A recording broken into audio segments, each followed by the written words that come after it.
Life with south channel থেকে সকল বন্ধুদের জানাই স্বাগত। সকল বন্ধু ভালো থেকো। ছোটোবেলা গাছে ওঠা অভ্যেস ছিল, এখন গাছে না উঠতে পারলেও মেঘলা দিনে একলাই লিচু পাড়ছি। নিজের হাতে গাছ লাগিয়ে নিজের হাতে লিচু তোলা কী যে আনন্দ তা প্রকাশ করা যাবে না।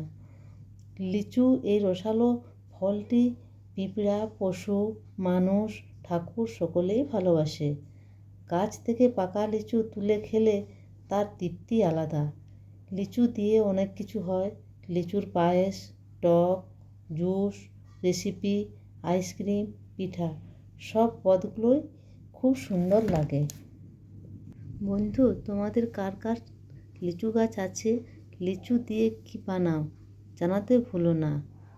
আমার লিচু গাছটি তোমাদের পছন্দ হলে লাইক, কমেন্ট, সাবস্ক্রাইব করতে ভুলো না। Tata, thank you.